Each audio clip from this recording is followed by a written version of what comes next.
Welcome. Very good to see you all. We need a bigger room. Obviously, our panel today is actually a very big draw at this conference. I'd like to welcome you all on behalf of Policy Exchange and Oxfam to discuss UK aid in the 21st century to promote the national interest or to end global poverty. We are, I think, at a crossroads in international development. The £7 billion annual overseas aid budget will be ring-fenced, as we know, in the forthcoming comprehensive spending review, which is welcome. So is the commitment to the target of spending 0.7% of GDP on international development by 2013. The Millennium Development Goals may be unmet, badly in some cases, but Britain has a better record than most countries, I think, in this regard. We do, however, live in a post-utopian age. Make poverty history and the Gleneagles Agreement were the high watermark of Western certainties about the eradication of global poverty.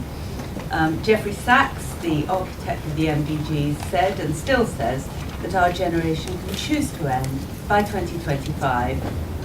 The scandal under which more than 8 million people die each year because they are too poor to stay alive. The last government thinking was broadly based on the Sachs template. The coalition government has a different approach. I don't wish to preempt, let alone misquote what the Secretary of State might have to say, since he's sitting next to me, but I think he will tell us this morning, or argue this morning, that British security should be a factor in determining which countries get aid. The government departments should act in greater concert, and that money should go to those fragile, broken states in which Britain has a strategic interest. Is this fair? Is it workable? Is securitised aid a stratagem to divert part of the aid budget to a military agenda? Here to debate what aid in the 21st century is for, we have a hugely distinguished panel. From my left, Dame Barbara Stocking, who joined Oxfam Great Britain as CEO in 2001, a recognised authority in the international stage. She takes over this year as Vice President of the Global Humanitarian Forum. Andrew Mitchell is the Secretary of State for International Development, one of the few ministers who won't be listening, perhaps in fear and trembling, as the Chancellor makes his speech this morning. On my right, John Holmes, who's a diplomat of long and distinguished standing, a diplomatic advisor to both John Major and to Tony Blair. He is director of the Ditchley Foundation, I'm sorry. And on my far right, Neil O'Brien is the director of Policy Exchange. Could I ask Andrew? Thank you very much indeed. Well, I've got about 6 or 7 minutes to speak, so I'm going to rattle through this fairly quickly and try and directly answer the essay question which I'd been set, which is, what does UK aid look like here on out? The first thing I want to say is that it is a very good thing that there is general agreement across all the political parties about the priority of this budget. I'm not going to say very much about the ring fencing this morning because I want to move on to other points, but we ring fence this budget because we believe it is morally right. We believe that in 100 years' time people will look back on this era in much the same way that we look back on the slave trade, with a mixture of incredulity and incomprehension, that today 4,000 people will die of malaria, of whom 75% are children under the age of 5. If 4 children died today on the Isle of Wight of malaria, it'd be a front page story across most of Europe. For the next week, 4,000 will die, and our generations have the capacity to do something about these colossal discrepancies of opportunity which exist in our world today. So it's morally right, and it's also very much in our national interest. And let us be clear, the national interest argument to which Mary referred, this is not about the militarisation of aid. Anyone who wants to understand this point should read the Oxfam submission to the National Security Council and the Defence Review, which sets it out very clearly. If you live in a conflict-ridden country and you are very poor, and we ignore those people because it's difficult to get substantial development gain in conflict-ridden countries, the poorest lose out twice over, once because they are poor, and secondly because they live in a conflicted country which people don't take an interest in. And it is also very much in our national self-interest, because these are countries which are often badly led, often landlocked, extremely poor, conflict-ridden, which export around the world conflict and violence, disease indeed. We will almost certainly have a pandemic in our lifetime, and disease doesn't understand about national borders. It will start in one of the countries with the weakest health systems. And people, this weight of migration that comes into Europe, these are often not feckless benefit seekers. They're the brightest and the best in the countries I'm describing, who are seeking a better life for themselves and their families. How much better for the international community to try and make sure that development can work in some of these deeply conflicted and difficult areas, to the advantage of the people who live there and to all of us as well. So tackling conflict should be at the heart of development policy, stopping it starting, once it's started, stopping it, and once it's over, reconciling people, tackling these causes of insecurity and dysfunctionality upstream. All reputable research shows is a quarter of the cost in dealing with the causes rather than having to deal with the symptoms when it bursts out downstream into violence or dysfunctionality of another sort. That's the first point I want to make about development in the 21st century. The second point I want to make is just as it is conflict which condemns people to remain poor, so also it is the creation of wealth, it is jobs which offer people the chance to lift themselves out of poverty. And we believe very strongly that wealth creation, having a rule of law and independent judiciary so that investors know that they'll be treated fairly for their investment, encouraging trading, not only free trade around the world but within Africa. We championed a Pan-African free trade zone. That too is incredibly important. So helping people to lift themselves out of poverty through enterprise, country with a lot of entrepreneurs will not remain poor for long, is incredibly important. And the third point I want to make is, yes, aid spent well works miracles. Of course there are examples of aid being embezzled and corruptly taken, and we will have a zero tolerance approach to that in British development policy, but aid works miracles where it's used well. There are 2 million girls in school in Afghanistan today who would not be in school but for international aid. There are we've eradicated smallpox. We're going to make colossal strides in the battle against malaria in the next few years, thanks to international aid. In my department, we are conducting a bilateral review at the moment, looking at every country programme. We made it clear we won't spend any more British taxpayers' money on aid in China and Russia, but we're looking at every country, and the guiding star for us is value for money. And this is one of the two big changes which will happen under us. And it is this: no more megabucks announcements, £1 billion for education, regularly loved by the last government. If on tonight's television programme the British public hear me announcing £20 million more for Tanzania, their reaction will be to want to put their boot through the television screen. But if I say that thanks to British taxpayers, another 20,000 girls will be got into school in Tanzania, the reaction is a different one. And so we are focused on results, and I will be able to produce in the first quarter of next year a document, not a white paper, but a document which will be Britain's offer to the developing world, and it will explain in a very user-friendly way that thanks to Britain's aid effort, another X million children will get into school, and that the clean water and sanitation will reach people at the end of the track who don't have it. That's the first big change, the results focus. The second big change is that aid under us will be independently evaluated. No one believes ministers when they say this money is well spent.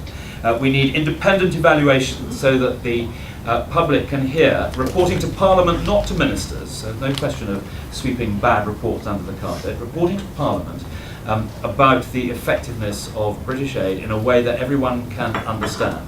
So the focus on results is the key to how we spend the money, and the fact that it will be independently evaluated. And in every single programme, we will have two core requirements. The first is the battle against malaria. George Osborne has announced that for as long as this dreadful disease is killing so many people. We will spend up to £500 million a year, British taxpayers' money, on the fight against malaria. And the second absolute core requirement in every single bilateral programme is that we should extend choice to women over whether and when they have children. It is absolutely scandalous that in our world today, 73% of women in sub-Saharan Africa have no access to contraception. I will never forget that Conservative Party's Project Umubano set up a family planning clinic in upcountry Rwanda this year. I will never forget the woman who came in, who had 5 children, who came in because she thought she was pregnant again. And they tested her and they said to her in her own language,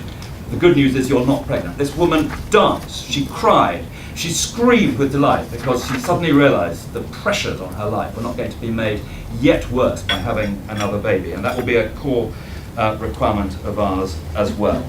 Now, I think I just want to end with one story. I think I've got another 2 minutes, Mary. No, right. I spent a very interesting 24 hours in a tukul in Ethiopia 3 weekends ago. Living with a family. A tukul is one of those circular thatched homes that people in Ethiopia, for the most part, live in.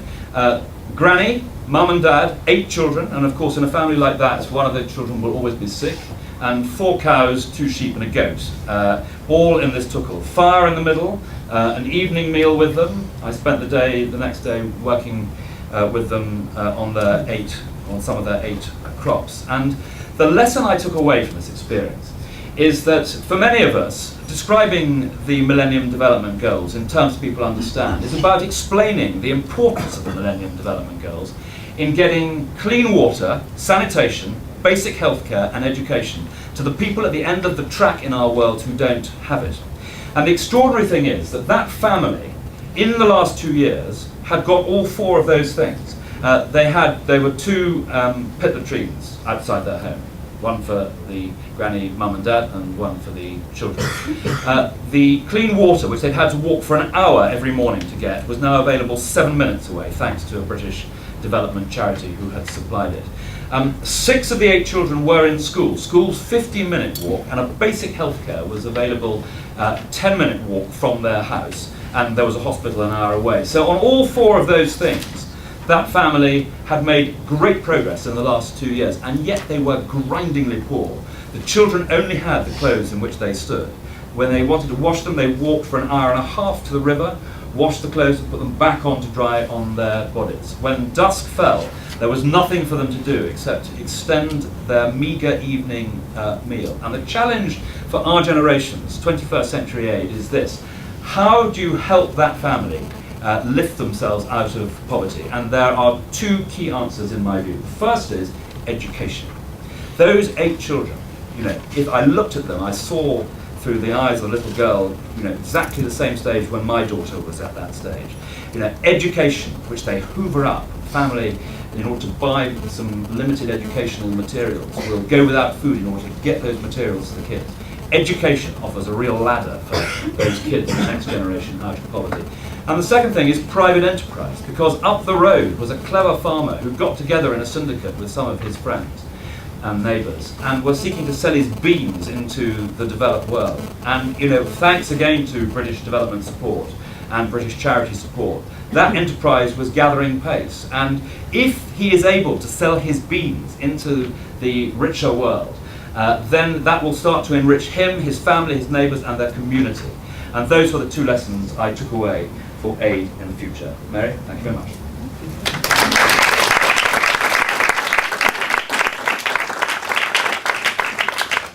Andrew, thank you so much for that. It was a really, really heartening message, I think, on education, on women, on the eradication of disease and so on. Much of the debate too later on, perhaps payment by results and so on, and how the national interest kicks in.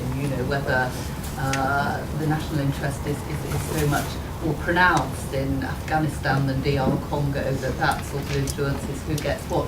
But I'm sure we can develop all those themes later. Thank you so much, and without more ado, Barbara Stocking.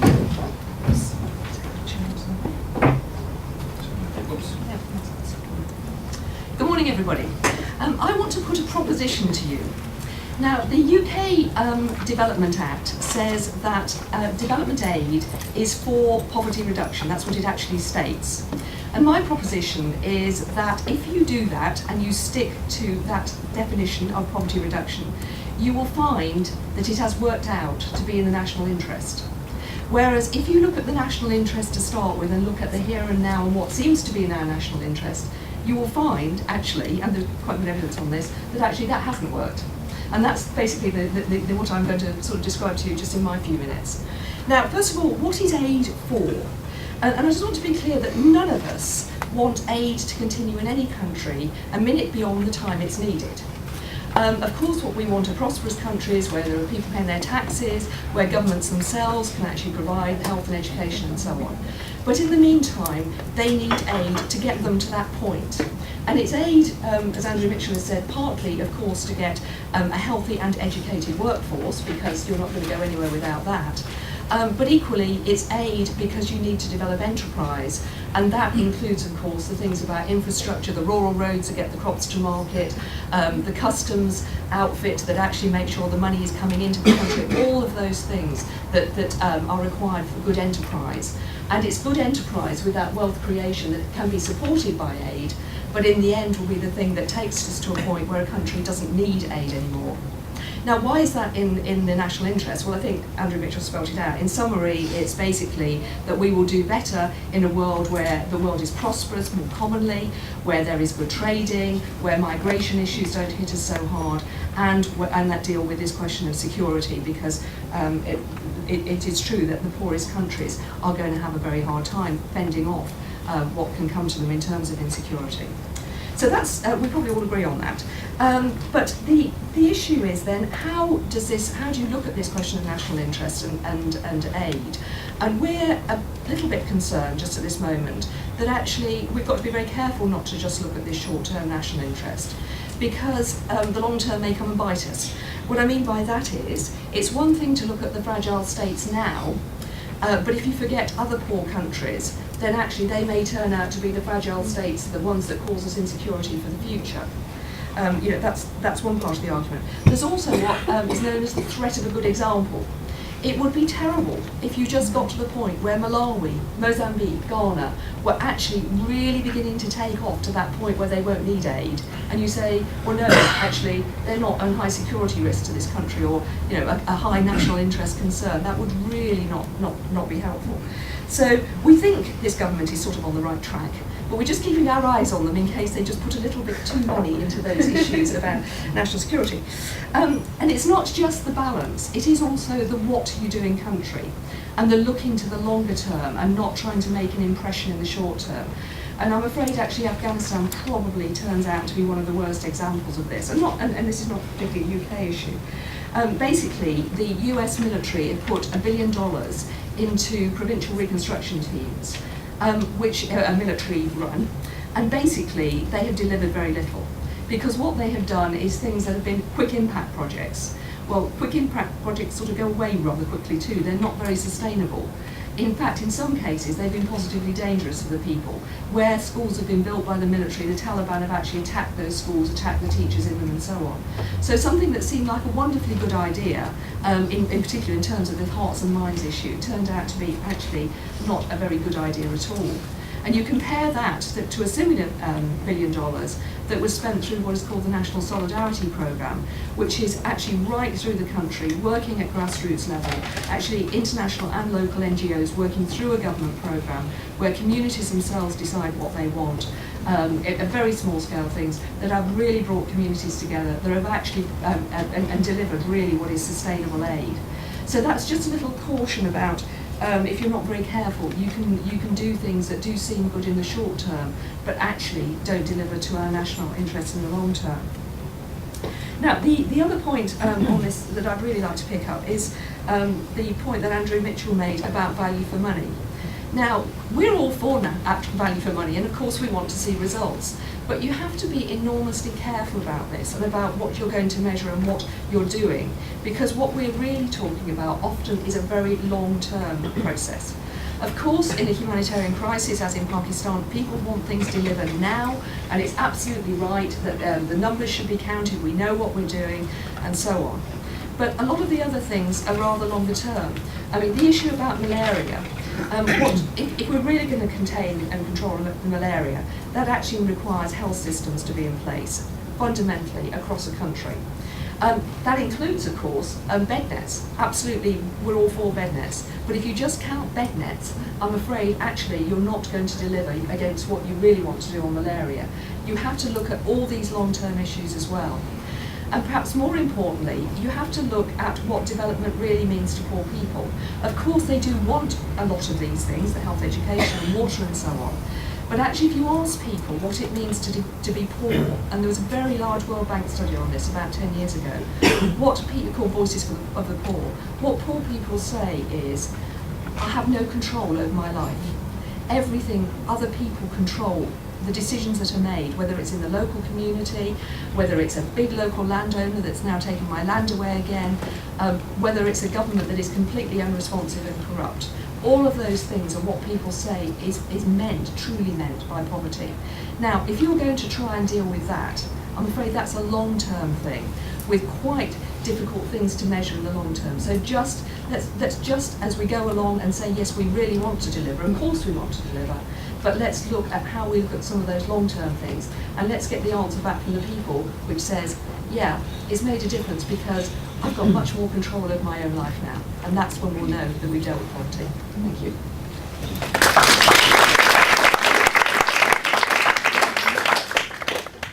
Well, thank you very much for a slightly different view of what the national interest entails and the conflict between short-termism and long-termism.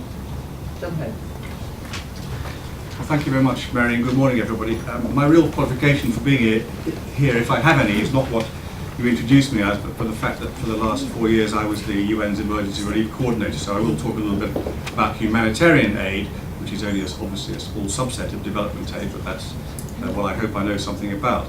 I mean, just to revert to the exam question more centrally, I think this title is certainly wrong and simplistic. It certainly isn't a question of choosing between national interest and ending global poverty.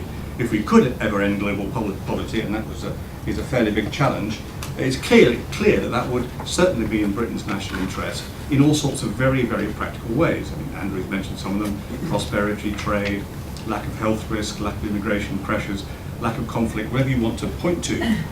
That will very clearly be right, even if you were looking at it not in a, say a very theoretical, enlightened, self-interest way. The problem is, and this is of course Andrew's problem at the moment in particular in the ring-fence circumstances, is not to demonstrate that effective aid in reducing poverty would be a good thing for national interest, but actually to demonstrate that effective aid or aid can effectively deliver what it promises to deliver. I think that's a much bigger challenge than the challenge of proving, for example, that soft power is just as important, if not more important, in delivering our national interests and defeating terrorism or whatever it is, whatever challenge you want to put. But that's not my main theme. I think that's just a comment on the way. What I wanted to look at was humanitarian aid and how it relates in particular to other agendas which may be around in the same area, and this is the question of how you relate aid and security issues, which Andrew has addressed in a speech recently to the Royal College of Defence Studies. The basis of humanitarian aid, I think, is reasonably clear to everybody. There are principles of humanity and independence and impartiality and neutrality. What we're trying to do is help people on the basis of what they're suffering, what their needs are, and not any other kind of political or security agenda. Because if you subordinate humanitarian aid to a political and security agenda, it becomes pretty clear what you're doing fairly quickly, and then not only is it becomes very dangerous for the people who are delivering it, the actual effectiveness of what you're doing is also subverted. And an example might be in Pakistan at the moment, where giving humanitarian aid, Britain's a very generous donor in this sense to Pakistan, because huge numbers of people in this particular case are suffering, are in need of help. Now, that help may itself actually help to stabilize Pakistan. It may even help to defeat the Taliban. But if you say that's the reason you're doing it, or if you do it for that reason, it will actually be subverted and become more difficult to deliver. And of course, you will endanger the whole process of delivering humanitarian aid on a global basis. And this isn't just a statement of purity or an ivory tower approach or an ideological approach. It is about actual practicality of how you can deliver it on the ground. If humanitarian aid, and it does apply to development aid more widely, but I'm particularly focusing on humanitarian aid again, is seen as a Western white agenda, then it becomes extremely difficult for those delivering it to deliver it in areas where the Taliban or Al-Shabaab or whoever else may be in control in certain areas. It becomes very unacceptable to certain parts of the population, and it becomes extremely unsafe to deliver. The last 2 years have been the most dangerous in history for humanitarian workers. Tens of people killed, many kidnapped, many threatened, including in Pakistan, Afghanistan, Somalia, some of the most dangerous places in the world. So there are real practical reasons why we need to keep the basis of what we're delivering, the needs of the people, whoever they are, whatever their religion is, whatever their politics is, whoever's control they are under, and not some other agenda. Now, I think most donors have no quibble with this. Certainly the UK and DFID does not have a quibble with this at all. They support it very strongly. The difficulty comes sometimes when countries, for historical links or emotional links with particular regions, want to give humanitarian aid more in one place than another. And that is no problem if the donors coordinate amongst themselves so that there's a reasonable distribution of this humanitarian aid. Now, donors are actually very good at telling humanitarian agencies to coordinate better, quite rightly, and we need to do that, but they're actually extremely bad at coordinating amongst themselves. So sometimes they don't provide this balance between Pakistan or Haiti or even more so the forgotten crises, and that's where sometimes the United Nations and an institution which was set up by Britain actually, or the British initiative, the Central Emergency Response Fund, which I used to run, can step in, make sure that aid is being given without political bias of any kind, and in a completely objective way, without this distortion brought in by the particular links of countries. But the point I wanted to make echoes a little bit what something that Barbara was saying, is when you start to have humanitarian actors, development actors, military actors and political actors operating in the same space. Afghanistan is the most obvious example, but it's not the only one. We've had Iraq, we have Pakistan, we have Somalia. This is where we have to be very careful about how these actors relate to each other. Now, I read Andrew's speech very carefully, and I agree with nearly all of it. Obviously, conflict is a huge driver of poverty, is a huge driver of underdevelopment, is a huge driver of misery, so therefore it has to be tackled, and development is part of tackling it. And the soft power angle of that is in my view, much more important in the long run than the hard power angle, the hard power aspect of it. But when I read the speech, one word jumped out at me and rang some alarm bells, which is the word integration, integrated effort. And the reason it rings alarm bells with me is because of my UN experience. I bear the scars of many very hard discussions about what that means. Now, it's clear that humanitarian objectives, development objectives, military action, political action, need to be, for a country or globally, or for the UN, whoever it might be, they need to be coherent, they need to be strategically aligned in some way, there needs to be plenty of dialogue, plenty of cooperation. But integration is a slightly different thing. Integration, if it means putting it all under one command structure, aligning it all in one particular direction, not making the distinctions there are between these different actions, can be, doesn't need to be, but can be somewhat dangerous, because then the danger arises of development objectives, and particularly humanitarian objectives, being subordinated to some other objectives, and then its nature becomes subverted, it becomes more ineffective, and of course more dangerous to deliver. And Afghanistan is as Barbara was saying, is the locus classicus of this, the example of where the lines between the actors have been completely blurred in these provincial reconstruction teams, and therefore a lot of bad projects have been done, a lot of bad aid has been delivered for short-term reasons. It's easy to understand why this can happen, because military actors are trying to win hearts and minds as well as to kill the enemy. They need to do that, and their obvious temptation is again to subordinate the humanitarian development actors to those objectives. The worst examples of this have come in Afghanistan, when some American military agents have talked about NGOs or aid groups as force multipliers, or even sources of intelligence. And that's where that blurring of lines becomes a really dangerous for the development aid. And my point is that this doesn't need to happen, and I know Diffid and Andrew himself are very anxious that this should not happen. But my point is that the intentions are not always enough. When you're on the ground, the military and political actors are dominant. They often have very heavy resources. Diffid has lots of heavy resources too, actually, but particularly the Pentagon has a huge resources, and therefore your good intentions can easily be subverted into that subordination, which becomes extremely dangerous. My main point is not to avoid development in conflict, and not to avoid integrating conflict and avoiding conflict, preventing it, and dealing with the consequences of it in your development program. Not at all, but to be very careful about how you do it, because your good intentions may not result in the results that you're looking for.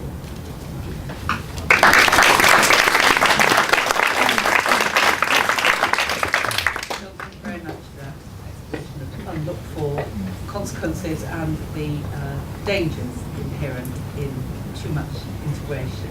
Finally, Miller Brown. Well, okay, I promise to be quite quick because I know you're all really here to ask Andrew loads of questions. Can you talk up? Yeah, sure thing. Andrew, I think, has hit the ground running in a very, very impressive way, and he's brought a lot of new thinking to our aid policy, which is testament to all the very hard work that he did in opposition. Let me be, for a moment, the bad guy, as it were, in this debate. Now, obviously, there is not a straight choice between the national interest and alleviating poverty, and for all kinds of reasons, the one does help with the other. But I do think that we should be changing the way that we do aid in this country. And if we think in terms of the national interest, it does make us do things in a different way. There are two main reasons why we do need to talk about the national interest. The first is about the sustainability of our aid spending. You all know, if you look at the polls, that the most popular item of spending to cut is the aid budget. Now, I personally support the ring fencing of the aid budget, and I think it's the right thing to do. But you've got to recognise how tough a sell that is politically when you are doing huge cuts in the defence budget, huge cuts in every other kind of spending. So I think it is right to make arguments about the national interest and to remind the public that there is a link between our aid spending and avoiding all kinds of problems. Be it migration, I do homeless outreach in London, and I see masses of Somalians completely, with a lot of problems, getting into a lot of trouble on the streets of London because of that failed state. Thinking about our economy and trade, making arguments about security, be it about health threats, pandemics, or be it about terrorist threats. So I think you need to make those arguments in terms of the sustainability of the aid budget. But I think it is also the right thing to do. Thinking philosophically, what is the case for a state aid budget? Now, is it a form of compulsory charity? And if it is, that may be morally a good thing, but quite difficult to justify within a conservative philosophy. My personal view is that the state's aid budget should be about what society can't do. It should be about the difficult places where we need the integration of hard power and aid, where it is difficult for NGOs to go. And so, of course, all these different things, poverty alleviation, economic development, the stabilisation of fragile states, they're all good things. We'd like to do all of them. But I think that we should put greater emphasis now on the stabilisation of fragile states in particular, because that is where the state and only the state can really achieve things. Now, as soon as you talk about the alignment with the national interest, people slightly panic and they think that you're going to go back to the worst kind of Cold War aid, and it's going to be about propping up dictators, and we're going to spend all the money on tanks. Now, this is wrong. Firstly, that does not work. It's not DACable if you spend all your money on tanks, so there would be no point trying to do it. And the second thing is, we don't need to do that. Aid can serve, in all the kind of ways that we talked about, can serve the purposes of the national interest without being about militarised aid of any kind. Let me finish with a couple of provocations and challenges. We spent a very, very small proportion of our aid budget in Afghanistan over the course of the conflict. I think it's less than a 20th on average. Now, I'm personally a believer in what American foreign policy analysts call the pottery barn rule, which is a rather obscure piece of theology, named after a posh china shop, and their motto is, if you break it, you pay for it. And we have invaded Afghanistan. It is a country where we have been fighting for many years, and it struck me as very odd that under the last government, we were spending 3% of our aid in this country, and it struck me that although it is very hard doing aid in fragile states, it's the hardest thing to do, It is something we must learn to do. And yes, there are lots of examples of waste and some bad aid in Afghanistan, but there are also very, very good examples as well. And it is essential that we learn to do this well. Andrew has very rightly, I think, shifted away from giving aid to Russia and China, which I regarded as an absurdity. Of course, the logical corollary of that, you have to start thinking about some of the other large, well-developing states where we spend, the largest bilateral donation this country has is to India. Now, India is great value as an aid donation because, of course, it's a developmental state. It's got more people below the international poverty line than any other country in the world. But India is a country with a space program. It's getting there. They are doing this for themselves. And what is the unique value added of state aid in that country? Paul Collier once said that the best single piece of aid spending the UK ever did was our military intervention in Sierra Leone, which is a provocative thing to say. Now, let's not obviously confuse military force with aid spending. But his fundamental point, which is that so much of poverty around the world is about conflict, is about fragile states, and that intervention to prevent fragile states from failing can be among the most effective pound-for-pound aid in the world. It's a very difficult thing to make the case for, of course, because stabilising fragile states that don't then fall over is a bit like the dog that doesn't bark. It's quite kind of difficult to prove your case because you don't know what the counterfactual is. But if you can stop a country from sliding into civil war, if you can stop bad things from happening in southern Sudan, for example, then the value of that in terms of poverty alleviation, misery alleviation, is just astronomical. So I think that is something we should be putting greater emphasis on. I think Andrew has gone somewhere in that direction, and I would encourage him to go much further in the same direction. Thanks very much, Neil. I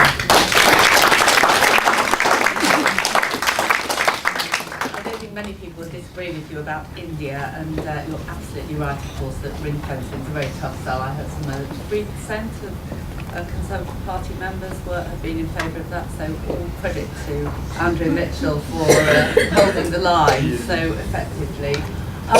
Can you just give me an idea of how many people might want to ask? Yeah, I thought so.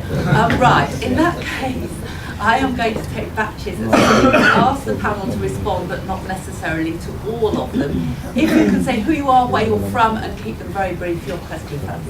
I'm the High Commission. I'm the High Commissioner of Mauritius.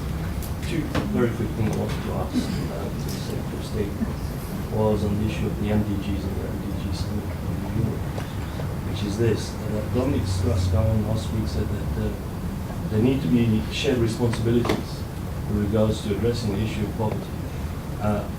It seems to us, in Africa, Mauritius being in Africa, is that one of the few countries which are carrying their weight in terms of the MDGs in the United Kingdom.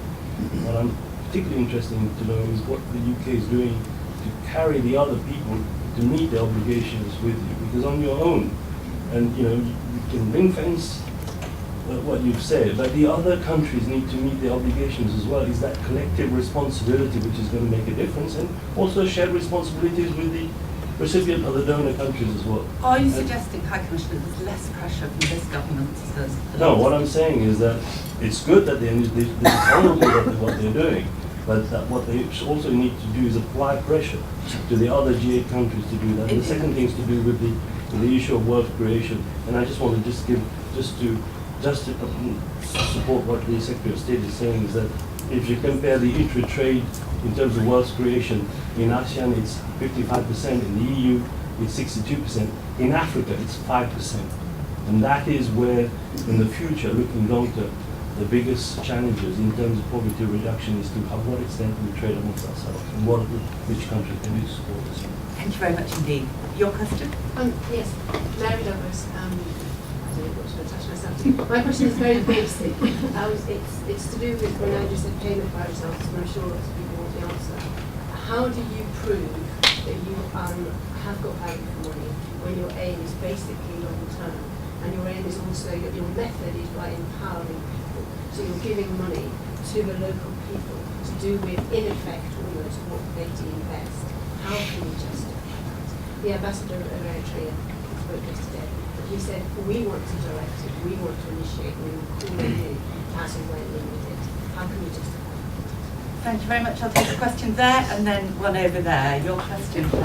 Thank you very much, Madam Chairman. I'm Julian Briggs. I'm based here in Birmingham and I'm Secretary of the Birmingham Branch United Nations Association, and I'm also a member of the Conservative Party, so very relevant. My question is to all the speakers, really.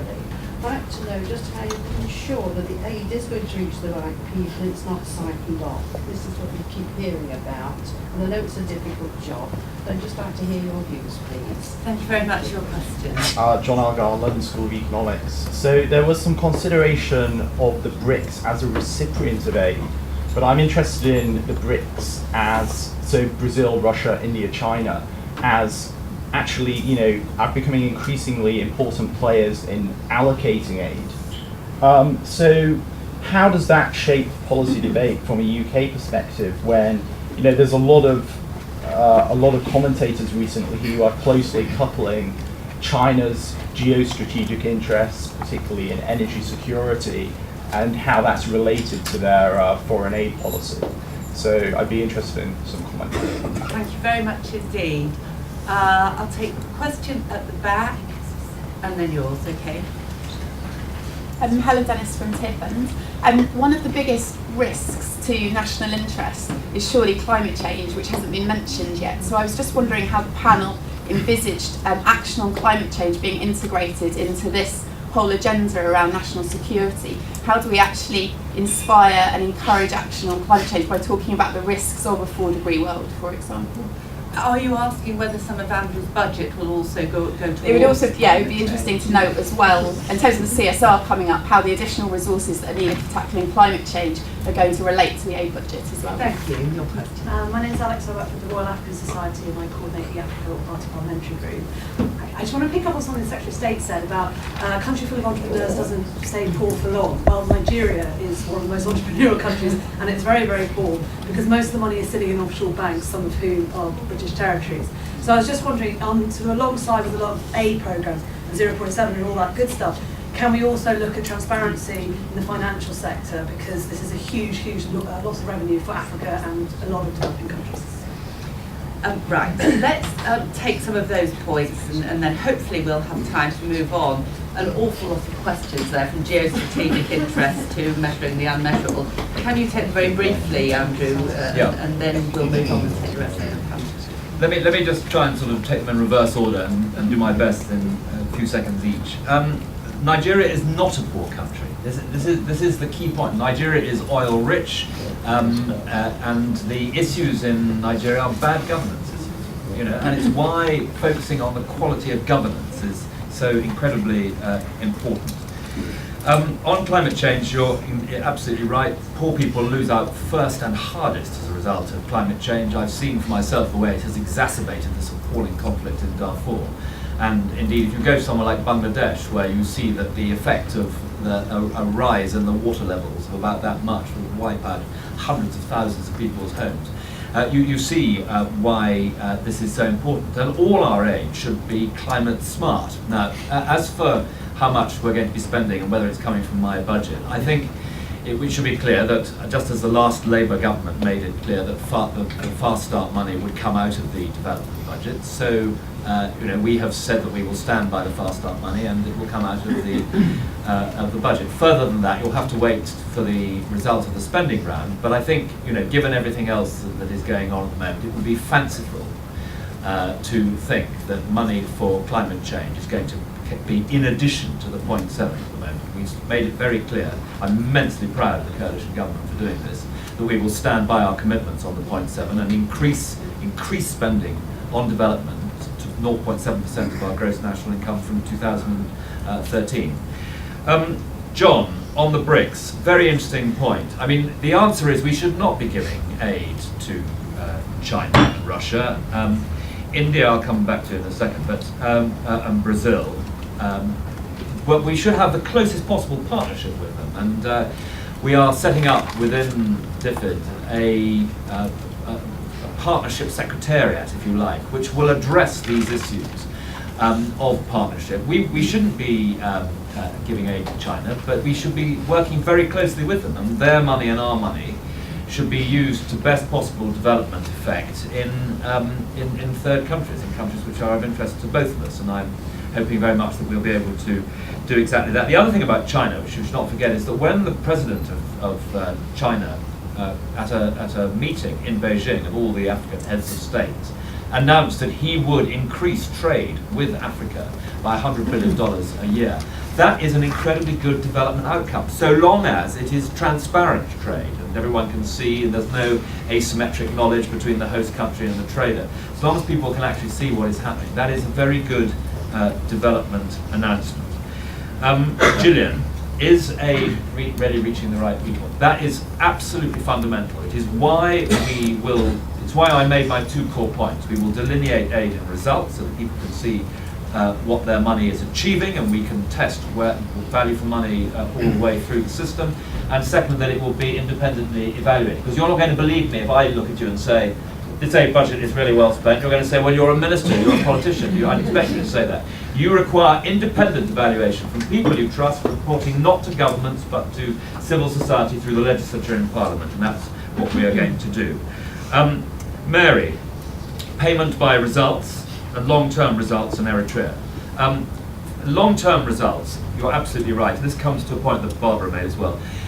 Aid evaluation is about bringing together 2 strands of excellence. The first is the bog standard accountancy-driven value for money strand, which you get from accountancy firms typically.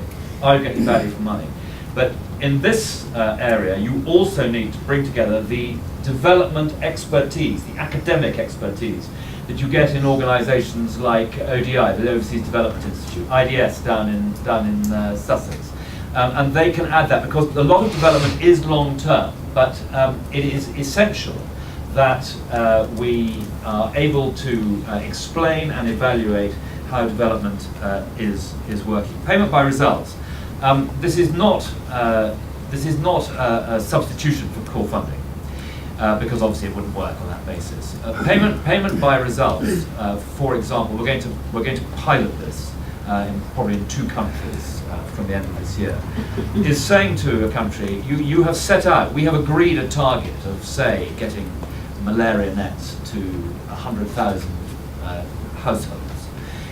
If, however, through your mechanisms you're able to do 110,000 and you do an extra 10,000, then we will specifically reward you for that as an incentive. So that's what it's about. It's not a substitute for core funding. This is sometimes misunderstood by the NGOs. Eritrea is a sort of one-off development country. I've been to Eritrea. I saw a 3 million water and sanitation project run by the UN, I think by the UN, maybe by Oxfam. There's Oxfam as well. And it's one of the best examples of value for money I've ever seen, actually. Although this is a country that is isolated, where the president is on the fringe of being an international pariah. So I just mentioned Eritrea. Finally, the High Commissioner from Mauritius, who followed me faithfully around meetings for the last 5 years, always asking the most difficult questions. In terms of the importance of trade, absolutely. Everyone in this room should make a point of saying something supportive about the importance of the Doha round. The Doha round will make a difference to the rich and poor world alike, of 3.5 times all the international flows added together. Getting a success on Doha, promoting a Pan-African trading area, where the Prime Minister announced at the G20 that we would fund 6 one-stop border posts, lowering the time it takes to get the goods through countries in Africa. Very important indeed. We're doing that. So Doha, the different parties, the 4 key blocks are much closer than people think on Doha. We need this thing re-energized and recommitted. It's difficult because it needs Obama's attention, and he's got so much else on his plate, but it is very important. Finally, are we leaning on those who are not matching up? And whatever you do, don't fall for this ludicrous proposition of the Labour Party that somehow it's the Prime Minister's fault that other countries are not shaping up to their commitments. As if, Gleneagles happened 6 years ago on Labour's watch. The period in which Gleneagles has not been delivered was when Labour ministers were in power. So don't take any of this nonsense about how somehow it's David Cameron's fault for not raising it at summits. He does raise it at summits. We are forceful. I assure you, I am absolutely forceful behind the scenes with countries which promise one thing and then don't do it. Silvio Berlusconi is the only leader who was there in 2005 signing on television the commitment at Gleneagles, and is there at the crease today as Prime Minister of Italy. And Italy has woefully neglected its commitments. And you can't go and remonstrate with leaders in the poor world who don't do what they say when you have members of the G8 who are signing up publicly to these things and not standing by them. So I assure you that the Prime Minister and I and the Deputy Prime Minister at the UN summit are absolutely forceful behind the scenes. And we have, of course, got this wonderful British weapon who I asked Sir Bob Geldof whether he would agree to be a Millennium Development Goal advocate. He was one of two Brits who were doing that at the summit. And he, in language which no politician could ever begin to embrace, makes this point forcefully and eloquently, and I intend to try and ensure that he continues to do that on every occasion. Thank you very much. I'm just saying that on a very, yes, in a very tight meeting, it's probably just as well we don't have Sir Bob on the panel today. Everybody would miss the chance to speak. We are, I think, going to have to sort of summarise. What I'm going to ask the rest of the panel to do is to sum up in brief on any of those points you choose. Don't take them all, otherwise there simply won't be time. Neil. There was the point made about the environment at the back. Obviously, there's not that much money sloshing about at the moment. One interesting issue to go after is the whole point about the clean development mechanism. We think of it as being a way of funding very poor countries. In fact, it's not in practice only about 3 or 4% of all the CDM money ends up in sub-Saharan Africa. Most of it ends up building steel mills in China. Thinking about reforming CDM is a very important thing for people who care about both aid and climate change. On value for money, does the money get siphoned off? There is, I think, a discussion to be had about direct budgetary support. I mean, that's the centre of that argument. If you want to talk about accountability, we need a much clearer set of rules about when we do and don't do direct budgetary support. All the good things about DPS are very obvious, lower administration costs. The bad things about it, the weakening of accountability, the fungibility and the money just being diverted are less obvious. And I think, though a lot of people don't like hearing this, there are vampire governments out there who behave very badly, and we need to be very clear about who we will and won't give DPS to. Thank you very much. John.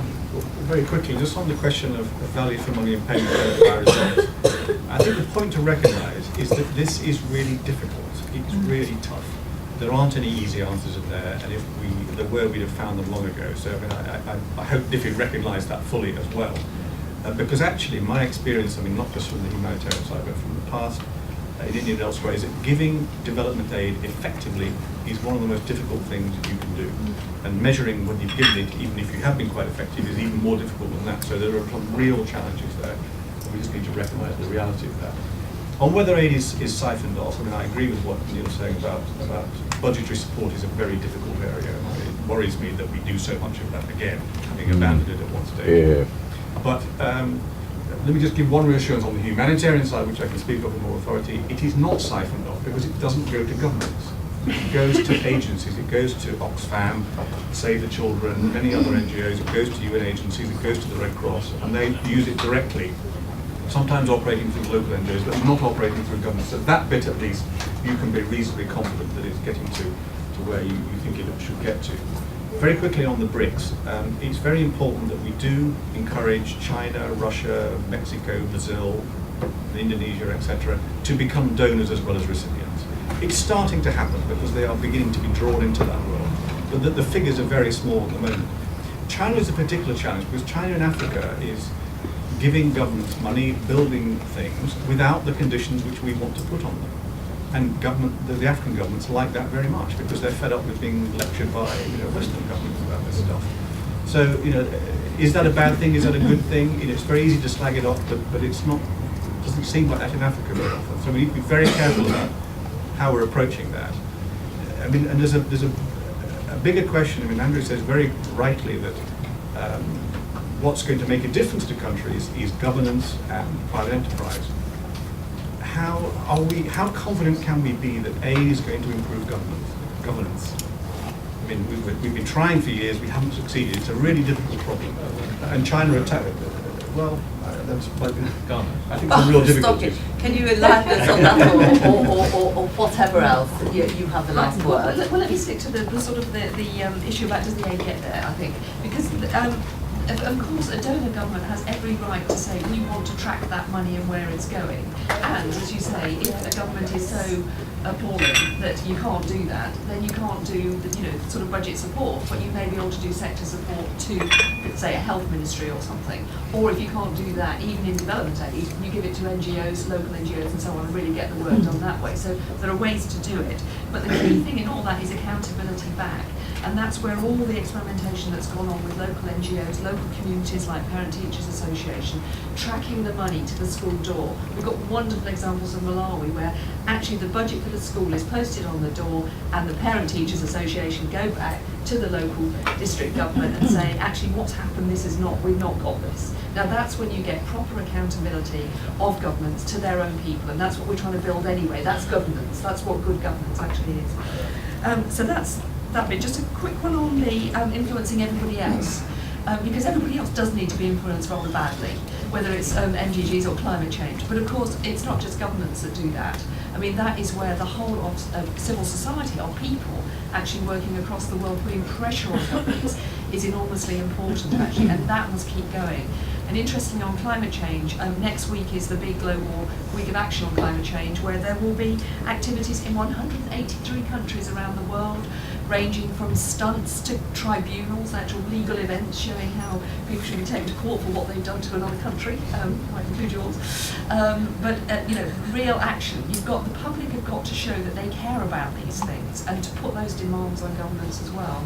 And the final one, on climate change, we will keep pressing this government on additionality on climate change money, because it is not aid. It's not even stated that way in the Kyoto Protocol. It is about what has been done to countries and what they require to cope with it and to mitigate their own climate emissions. And of course, I'm not being sort of naive and silly about this, it is not likely that there is going to be more general taxation money coming in for that additionality. But there are a number of additional sources of finances, innovative financing mechanisms that are going to have to be brought in. And a lot of this may be emissions trading schemes, it may be auctioning permits, whether that's shipping or air. And actually, just to mention one thing that we've been arguing for some time, of course, the Robin Hood tax, that actually transactions on financial transactions and a bit of tax on that could bring in an enormous amount of money, something like 400 million a year actually. So there are other sources of money beyond general taxation. But the key thing is a lot of this must flow through treasuries, because the countries who are getting that money need to know that it is guaranteed to be coming. Otherwise you can't plan for the future. Thank you. Thank you very much indeed. This is a policy area on which human existence, human lives and national interest hang. This government, no government, faces any greater challenge, I don't think, than this.